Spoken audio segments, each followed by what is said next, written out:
Okay, we're here with Colin Lawson at the 2011 Australasian Safari. Cole, this is your second safari, is that right? It certainly is. It's my second one racing, but a couple of years ago I came along to mechanic for Bullet back in 08. And he's returning the favour this year. He's just landed in at Geraldton and the guys went and picked him up, so it's good to see Bullet here. Now, you have done the thumb pump this year as well, and you've done Camfari. Between the three different events, it's completely different types of events, but you're running a similar machine. Yeah, very similar. Always the 800 Can-Am, but this time it's the Renegade. The biggest thing, this is my big race for the year. This is my favourite race for the year. So, but yeah, setup's totally different. Navigational race too, so you've really got to think about what you're doing.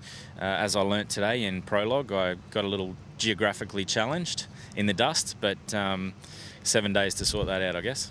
No worries, mate. Okay, well, we'll go through the bike and get a bit of a rundown from you firsthand as to exactly what you've done to prep this bike for such a big adventure. And good luck for the event, mate.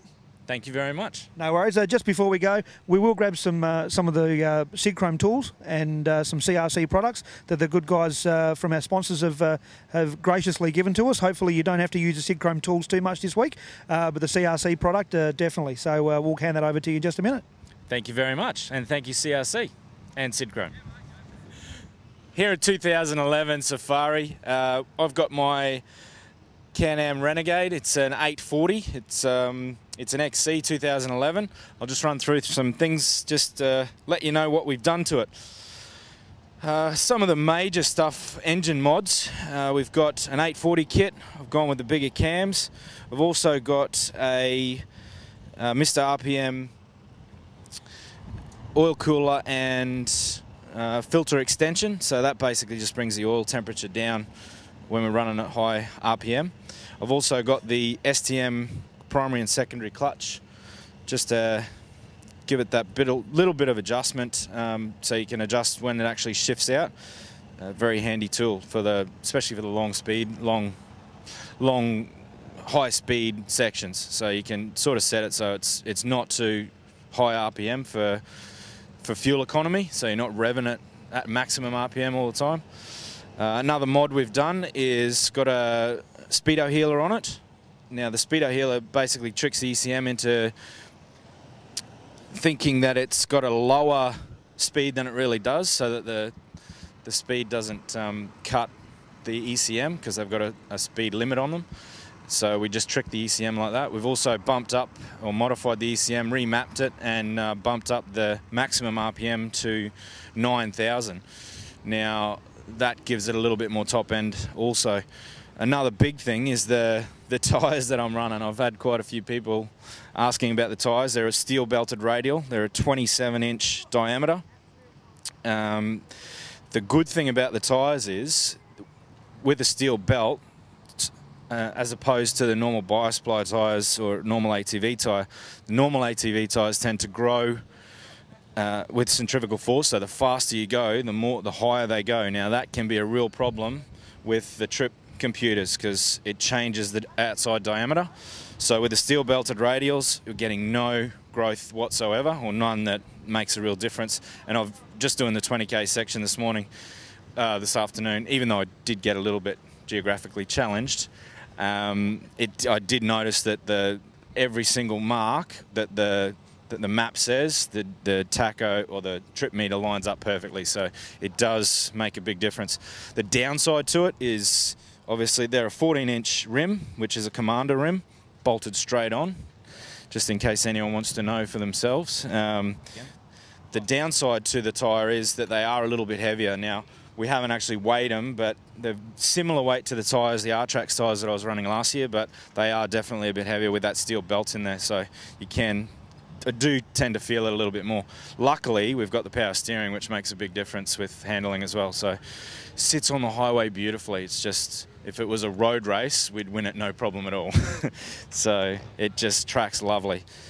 In the bush also, I've found the sand, even though they're not a real aggressive tread pattern, but they really do hook up well. So, and that's, being Western Australia, there is a fair bit of sand around. A couple of other mods I've done. We've got the fuel tanks, which are an extra 27 litres. makes the foot position quite high, and I'm starting to feel that in the knees at the moment too, but does help get right off the bike. It feels really good to lean over and get off the bike. Another little thing, thanks to my mate at Dingo Seat Covers, must give him a plug. He's made a little bag for me on the back, no zips, it's all magnetic strip and apparently waterproof as well, but that has worked really well also. So very happy with that, and that he's got straps inside too, so I've got the tools in there, the medical kit, all the stuff we need to carry, bit of zoosh in case I do get a puncture. So yeah, big thanks to Tim at Dingo Seat Covers. Okay, with the controls, basically I've got over this side, this is my main ICO, which is the trip computer. I've also got a secondary this year, which is really handy for, you can shuffle through it, and it's got a clock. The secondary I use for a speedo as well, and also reset it at the same time. So if something does go wrong with the primary, the secondary is always there for a backup. So if we have a look, yeah. The other different things I've got this year, I've got a Tyre Dog, which it's a tyre pressure monitoring system. Very handy for if you do get a flat tyre. Before I even feel it, I can see there 0.0. It gives a constant tyre pressure and temperature readout. So other than if the bike feels like it's got a flat tyre, I don't even have to stop to check it. I can just look down, see what pressure it is, press a button, and also tell me the temperature too. So that's been good in deciding what pressures to run. Now the other two differences I've got this year, I've got two of the little Trail Tech temperature gauges. One on the right measures engine temperature, like the coolant temperature. The one on the left is the CVT output. Now CVT, the idea with that is we've found that with the drive belts and long, high RPM, high temperature, high speed tends to be the time that the drive belts blow, so we're keeping an eye on the temperature. If the temperature gets off, you can back off a little bit, so it's more controlling the belt temperature.